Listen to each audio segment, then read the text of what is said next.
Okey semua, Assalamualaikum warahmatullahi wabarakatuh. Bersama lagi dengan Cikgu Khairil untuk kelas RBT kita pada hari ini dengan tajuk Amalan Keselamatan di Bengkel.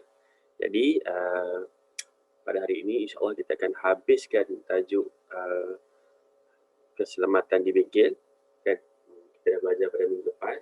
Daripada minggu ini kita akan habiskan terus tajuk ini dan pada minggu yang berikutnya kita akan masuk kepada tajuk reka bentuk. Okey ya. Jadi ini ialah muka surat 11, amalan keselamatan bengkel. Kamu boleh tengok dekat saya punya tanda merah ni untuk mengikut baca. Okey, amalan keselamatan di bengkel. Bengkel yang selamat dapat dilihat dari segi susun atau perabot serta penyimpanan dan penyelenggaraan alatan. Tengok dekat sini A, susun atau dan kebersihan. Dia ada macam ni. Dia ada laluan dia, dia ada meja, kemudian dia kena lapang, dia tak boleh ada banyak benda di tengah-tengah ni untuk memudahkan pergerakan. Kamu nak gerak masuk dan nak gerak keluar, senang. Kamu nak buat aktiviti untuk bertukar, contohnya kita gunakan gergaji dan sebagainya, senang. Tak ada nak bersempit-sempit, tak ada nak berlanggar-langgar dengan kawan. And then, yang seterusnya, B, penyimpanan dan penyelenggaraan alatan. Dah kita pakai, kita kena simpan. Sebab apa? Sebab mula-mula kelas 4B pakai, nanti kelas 4C pula masuk, nak pakai, dah pula barangnya berterabur lah, rosak lah, tempatnya tak betul lah dan sebagainya.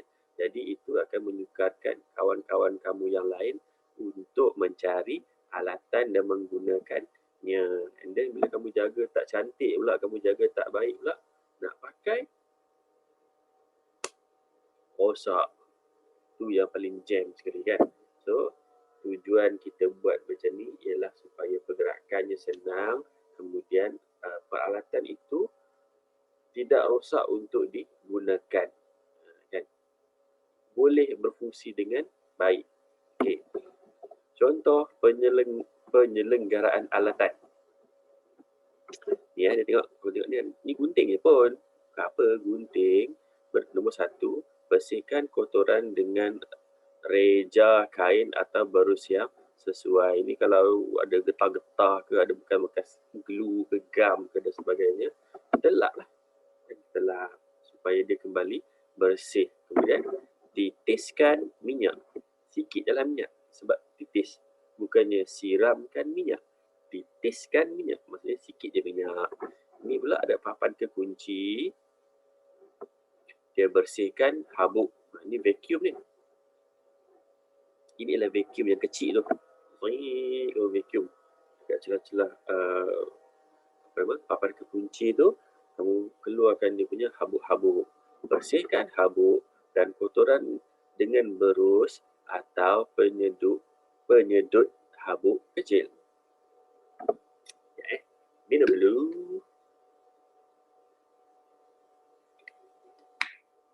Okey, nombor 2. Lap papan kekunci menggunakan kain lembut yang lembab. Kita lap lah, ada kesan kotoran ke, kesan jari ke, kesan apa ke, kita lap. And then, seterusnya, ke surat 12. Jika saya mengabaikan amalan keselamatan, yang berikut ialah contoh kesan yang boleh terjadi jika kita mengabaikan peraturan keselamatan di dalam bengkel. Dia cakap pula ni, kalau kamu mengambil sikap sambil lewa, kamu seronok-seronok dalam bengkel, bergurau sana, bergurau sini, main-main lah, guna alatan yang kamu tak simpan ke, kamu gunakan gunting untuk cungkit dan sebagainya, macam-macam lah. Yang benda-benda yang korang suka buat tu, yang cikgu tak bagi buat tapi korang buat dalam bengkel tu, kan? Punca, masuk bengkel tanpa kebenaran guru. Kesan, boleh berlaku kecederaan atau kehilangan barang semasa ketiadaan guru. Kamu waktu lepas rehat, sepatutnya kamu kena tunggu cikgu dekat tapak timbunan. Kemudian cikgu akan bawa kamu pergi ke bengkel. Tapi tak, kamu terus je pergi bengkel. Waktu rehat belum tamat, kamu terus je pergi bengkel. Kamu tengok cikgu Khairil tak ada, kamu masuk. Dia ada. boleh berlaku kecederaan. Sebab apa? Sebab kamu dah berlari dan berebut dah tolak-tolak sana sini, gembira tidak bertempat dan sebagainya kan. So, boleh berlaku kecederaan atau kehilangan barang semasa ketiadaan guru. Cikgu tak ada, kamu ambil ya. Tak dalam beg, tak dalam buku, tak dalam poket dan sebagainya. Kan? Alah, macam tak pernah berlaku, biasa kan. And then, punca yang kedua, bawa beg masuk dalam bengkel. Sayang sangat dengan beg tu, ambil beg tu, nak juga bawa masuk dalam bengkel. Kan? Smiggle ke, smiggle lenggak ke, dah tahun 4 pun nak pakai My Little Pony dan sebagainya. Sayang sangat beg. Ya Allah, sayangnya beg. Mak dia beli, ayah dia beli, atuk beli dan sebagainya. Tapi, bila cikgu kata, tinggal dekat luar, susun dekat luar. Jangan masuk beg. Tak boleh, nak juga masuk beg. Kesan dia tahu apa? Kesan dia adalah ruang kerja akan menjadi sempit dan menghalang laluan. Ni, tadi ni. Tengok kat sini kan. Ni kat sini. Banyak ruang. Tapi kamu nak letak beg celah ni, nak letak beg kat sini. Lepas tu dia punya tempat galas beg tu, tali beg tu, bila kawan nak lalu, dah sangkut kaki, dah boleh terjatuh dan boleh berlaku kemalangan. So itu kita tak nak terjadi. Nombor 3. Tidak membuka pintu dan tingkap bengkel. Tutup je bengkel tu. Kamu buat kerja kayu ke, kamu spray ke, kamu pakai minyak, selek, sapu dan sebagainya. Tutup pintu, tingkap pun tak buka. Kan? Mak Masan dah bagi tahu dulu, tak boleh. Mesti kena biar terbuka supaya ada pengudaraan. Sama juga dengan bengkel. Dia cakap apa? Tiada pengudaraan yang baik dan pencahayaan tidak cukup. Maksudnya, pintu dan tingkap kena buka supaya udara boleh masuk dan keluar. Kemudian, cahaya pun boleh masuk dan keluar supaya kita mudah untuk membuat kerja-kerja tangan. Kerja-kerja tangan tu kerja bengkel lah. Nak ketuk-ketuk ke, nak potong ke apa ke, nak patah-patah dan sebagainya kan. Kemudian, nombor 4, yang terakhir, menggunakan bahan tanpa berhemah. Bahan free cikgu bagi, kan? Cikgu bagi kereta mainan untuk aku pasang. Disebabkan benda tu free dan kamu tahu pula harga dia adalah dekat luar baru RM2.5 ke RM4 ke. Kamu buat sambil lewa, patah. Bila patah, rosak. Bila rosak, tidak lagi boleh digunakan. Bila tak boleh digunakan, kelas sebelah ataupun kelas 4B atau 4C tak boleh guna. Berlakulah pembaziran. Sebab apa? Buang. Nak repair tak boleh, rosak, kurang kan?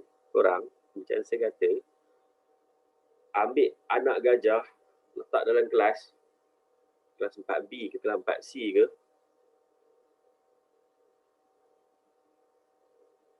mati anak gajah tu. Kan? So, ini kalau kamu tidak menggunakan bahan dengan tidak berhemah, kan? Membazir, rosaklah semua benda. Jadi itu kita kena elakkan. Ada 4, 1, 2, 3, 4. Kita kena elakkan. Okey. Apakah yang akan berlaku jika perkara berikut terjadi? Minyak atau air tumpah di atas lantai. Kamu tengok ni, minyak licin tumpah atas lantai. Kamu tak cuci ataupun tak lap ataupun tak panggil pembersihan sekolah untuk lap. Kawan lalu, kawan pijak. Apa yang jadi ni? Dia pun terjatuh. Kan? Boleh menyebabkan kawan terjatuh. Kalau lagi teruk, boleh menyebabkan kecederaan. Jatuh, kena kepala dulu. Kan? Terjatuh. Nombor 2, berlari sambil membawa alatan. Dia bawa apa ni? Gunting. Main-main dia bawa gunting. Bawa gunting. Tengok ni. Tu. Bawa gunting, berlari. Saya pernah cerita kisah saya dulu. Main gunting sambil berbaris. Fungsi dekat kawan. Tunjuk gunting dekat kawan. Orang depan saya tu pun main juga. Kena saya pakai gunting. Tercocok hidung kawan. Tak sengaja. Memanglah tak sengaja. Luka hidung kawan. Okay. So, kalau saya tak gunakan gunting dan main-main dengan kawan tadi, tak jadi. Okay. So, kena elakkan berlari sambil membawa alatan. Nombor 3, bermain dan bergurau. Dia pegang pembaris ni. Kan? Pembaris besi ke, pembaris plastik ke, kalau dia pegang dengan kuat. Bila ada pergeseran berlaku, tarik, tangan boleh melecur ataupun luka. Kan? And then, nombor yang terakhir, nombor 4, menggunakan alatan yang rosak. Bahaya ke tak bahaya guna alatan rosak ni? Bahayalah nampak ni, boleh kena tangan. Boleh kena tangan, boleh luka dan sebagainya. Okay. So, kita imbas kembali muka surat 13. Okay, yang kita dah belajar pada minggu lepas menyatakan peraturan keselamatan diri, bengkel, alatan dan bahan. Dah belajar. Menerangkan maksud simbol dan tanda keselamatan. Dah kita belajar dan kita buat latihan. Mengaplikasikan langkah-langkah yang perlu diambil sekiranya berlaku kemalangan. Pun kita buat pada minggu lepas. Ada kemalangan melecur, kena air panas dan sebagainya. Ada juga kemalangan terkena renjatan elektrik. Kalau kamu lupa, tengok YouTube ada je kat situ. Tak hilang pun. And then, yang kita belajar pada minggu ini ialah membincangkan amalan keselamatan di dalam bengkel dari aspek kebersihan bengkel dan penyelenggaraan alatan. Penyelenggaraan alatan tu ialah kita nak pastikan dia boleh berfungsi. Walaupun alatan tu dah lama digunakan ataupun dah lama ada kat bengkel, walaupun kamu waktu tu masih Darjah 1 dan kemudian naik Darjah 4 masuk bengkel, pastikan ia masih lagi dapat digunakan dengan baik. Itu ialah maksud menyelenggara alatan supaya berfungsi dengan baik. Dan yang terakhir, merumuskan kesan mengabaikan amalan keselamatan di dalam bengkel. Merumuskan kesan mengabaikan amalan keselamatan di dalam bengkel. So yang ni tadi, ni. Kalau kamu main-main dalam bengkel apa jadi? Ni semua ni. Kan, kamu tengok lah. Okay, jadi walaupun kamu tidak ada buku teks, tapi kita masih lagi belajar menggunakan buku teks. Saya tunjuk kat sini. Kamu boleh tengok dalam YouTube. Dan pada minggu ini kamu akan dapat buku teks. Don't worry, be happy. Nanti kamu boleh belik-belik buku teks. Kita dah belajar sehingga muka surat 13. Kamu ada buku teks yang betul tu, boleh tengok. Sangat menarik dalam dia tu. Ringkas, mudah difahami dan senang. Kan?